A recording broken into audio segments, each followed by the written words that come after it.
All right, welcome back to the channel. If you're following along, then we've been covering some information on reading and writing data from files. So we're talking about CSV, text, JSON, and JavaScript files specifically. In part one, we talked about CSVs. So we used an example where we read some Beam data, and we talked about like a use case where maybe you're doing like auto planning or whatever, and you just want to load information from a file instead of hard coding it. That would be an example, or maybe another example would be constraint data, or like objective templates, that sort of thing. Maybe you want to preserve that in a file instead of having to hard code it, so that you can easily update the file instead of having to change your code every single time you want to change an objective or a beam or whatever. We talked about its limitations, and so in this one of the limitations with CSV is that it's really difficult to represent nested data in a single row, right? So like if you have a patient object that you want to collect data for, then that patient, well, it has a list of courses. That list of courses is a list of course objects. So that course object has lots of different properties that you might be interested in. Right. Well, one of those properties is the list of plan setups, right, or plans, like external beam plans. And so each of those plan setup objects contains a bunch of other properties, and one of those is the structure set, and one of the properties of the structure set are the structures. So then you can see how like it gets really difficult to visualize, to save data in a 2D format, like with rows and columns, in like a CSV. Well, one of the ways that you can, one of the other solutions that you can have is using a JSON file. And so a JSON file, let me just show you what an example. So in our project here, I have an example patient data file for in a JSON format. And so JSON, again, actually let me go back to the main project file, and let's just cover some of these basics. So JSON stands for JavaScript Object Notation, and it's very similar to what you might, maybe you've seen a key value pair, right? Maybe like a dictionary in Python or something like that. Or maybe you're familiar with JavaScript, and so you know exactly what an object looks like, right? So generally, to denote an object, you'll see these curly brackets, right? And an object has a series of a set, whatever its properties are. Its properties you would think of as like a key value pair. And so the key is going to be a string wrapped in double quotes, and that's one of the things about JSON files, is that they're very strict in their formatting. So the key will be a string that's wrapped in double quotes, and then you'll see this colon, and then you'll see the value, and then the value can be any number, any of these items right here. So you could have a string that is again wrapped in double quotes. So in other words, like single quotes are not allowed. They're not allowed in a strictly formatted JSON file. So you'll have to use double quotes. So it's like opinionated, I guess, is a way that you could describe it, right? So it could be a string, which is denoted by quotes, double quotes. It could be a number. And, in C# you have integers, you have floats, you have decimals, you have all these different things. Well, in JSON, you just have numbers. And a number could be an integer, or it could be a decimal. It could also be negative. It could be positive. So it could be any range of like, from negative whatever to positive, whatever. So it's just a number, and then you could also have a value could also be another object. So that's where nested objects or nested data comes into play, right? You can also have your value can be an array, and that's denoted by just regular brackets. You could have a Boolean value, and that's represented by either true or false, and then you can also have a null value. So JSON lends well, and you might hear it pronounced Jason or JSON, but I don't really have an opinion either way, but I think you just may hear it differently from different people. So they lend well to reading nested data object or nested object data. So for example, like a plan that has a structure set, which has structures. So the plan has a structure set object, right? Well, so you would say plan dot structure set dot structures, right? So the structure set has a bunch of different properties. It has an ID, it has an image, it has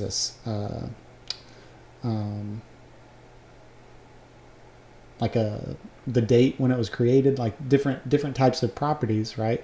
It's not just one thing.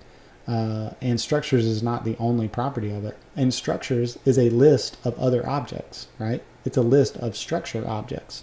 So you would need an array, and then inside that array would be a series of objects, and each of those objects would represent a structure object, right?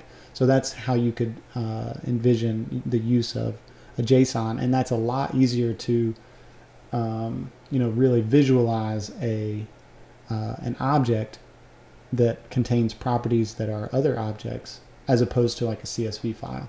So for example, I've just mocked up some of the example properties that you might see like in a ESAPI patient object. So this is a list of patients, right? There's actually only one that I put in here, but it's a list because it's denoted that it's an array, okay?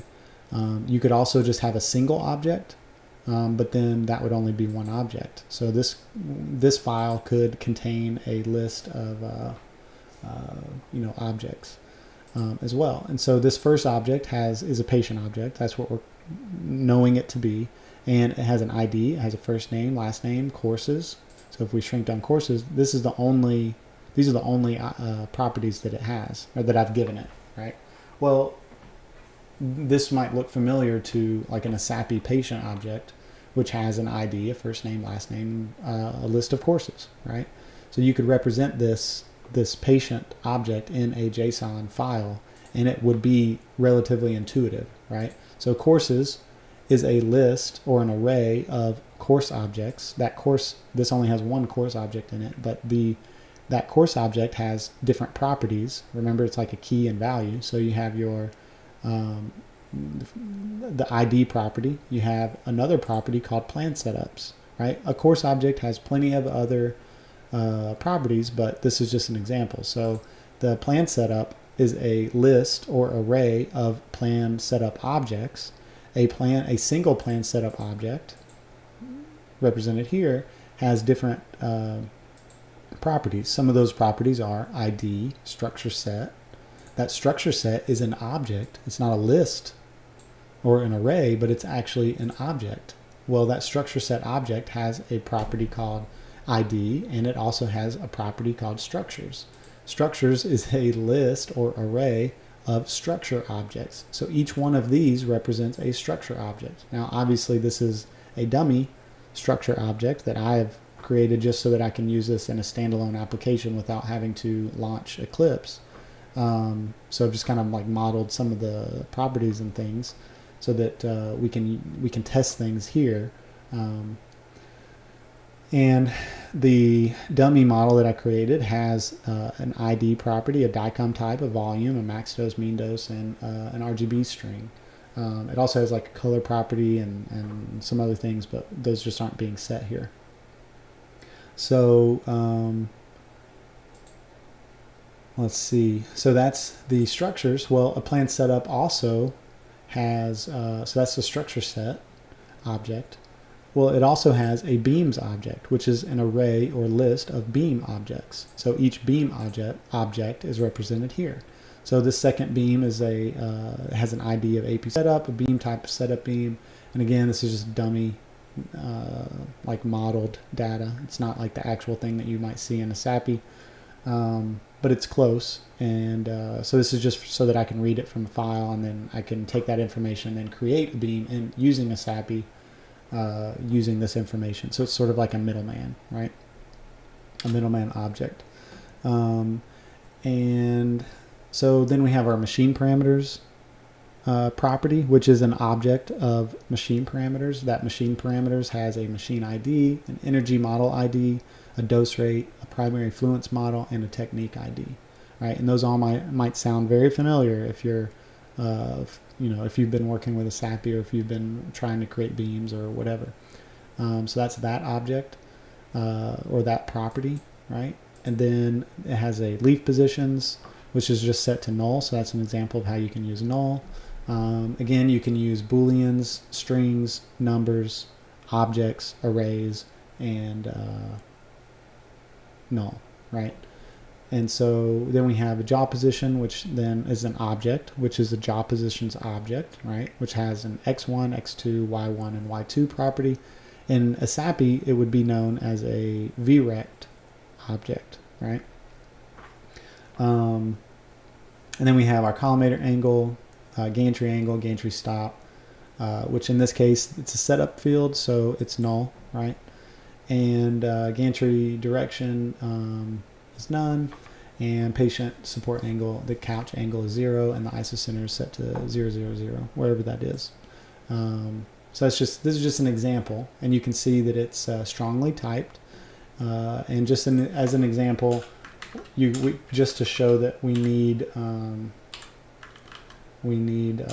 double quotes. If we wrap this in single quotes, it will complain. And if we hover over it, it will say strings must use double quotes. Okay. And so we have our key. Again, we have our key and value, and the value can be a string, an array, another object, a boolean, a number, and null. Right. So anyway, so this is an example of what you might see in a JSON file, and this would be how you would need to write it if you were writing a JSON file. So if you wanted to collect data and you wanted to save that data into a JSON format, you would need to do it in that format. All right, so let's see. So in this program, let's just uncomment all of this.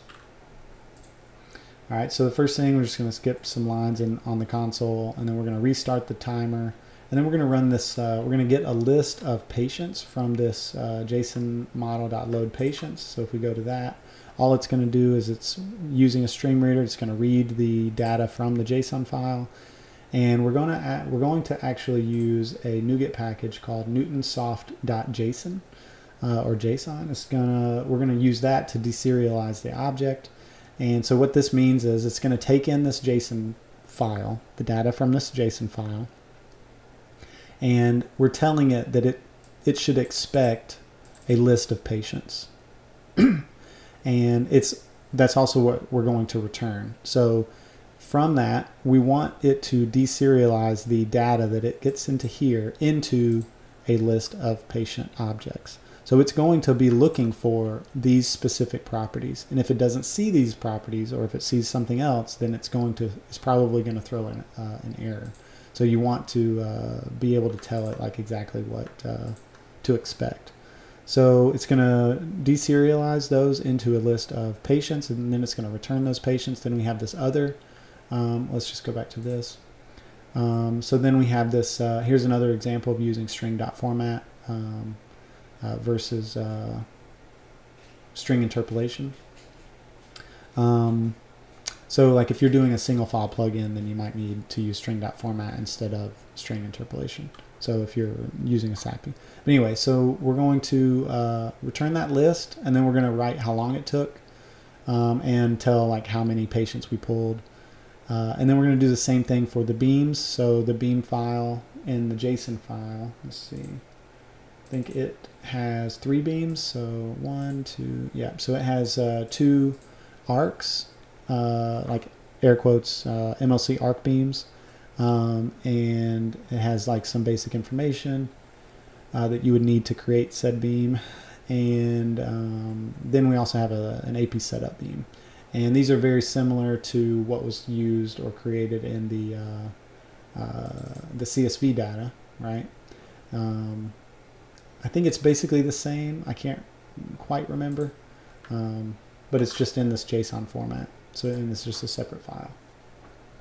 So we're going to load patient data, and then we're going to load patient objects, and then we're going to load some beam objects. And this beam object is going to do the same exact thing using stream reader. We're going to read to the end, and then we're going to return a list of generic beams. The other thing we could actually do is just get rid of this. We could, let's see, we could just, if we wanted to, we could just return that, right? And then same thing here. Because we know that it's expecting a list of patients, right? So we don't actually have to create it and then return it. We could just do that. If you want to do it the other way, you could, but okay. So on here, so now all we need to do, and we're building on top of the CSV project. So we're going to see how long it takes to do that, and then we're going to see how long it takes to do the JSON file. So if we just hit start, and I'll bring that over, it happened really quickly. But it took 2 milliseconds to load 2 beams from CSV. We loaded 1 patient object from the JSON file in 97 milliseconds, so it took considerably longer because obviously there's more data. And then we loaded 3 beams in 0.4 milliseconds. So in a quarter or a fifth of the time that it took to load 2 beams via CSV, we loaded 3 beams using JSON. So that's just an example of you know, how much more efficient that can be. Obviously, you'd want to test that over, you know, maybe a larger subset to really see like the benefit of that. But if you're just, I mean, if you just think about it, you know, it would make sense that it would be easier to read a data format on like a data only file than it would to read like a CSV, because you're doing so many other operations. You're splitting, you're reading lines, different things like that. So anyway, so that here is an example of using JSON. Well, I should say reading JSON data, or reading from a JSON file. In the next video, what we'll do is we will read, we'll actually write data to a JavaScript file, and we'll talk about some of the benefits or some of the reasons that you might want to do that. But essentially a JavaScript file is it's less opinionated on what it needs for the JSON object, or the JavaScript object. So like in JSON, like you can't have comments. In JavaScript, you can have comments. You can write other JavaScript code. You know, different things like that. So anyway, that's what we'll do in the next video. So with that, thank you for joining, and we'll see you in the next one.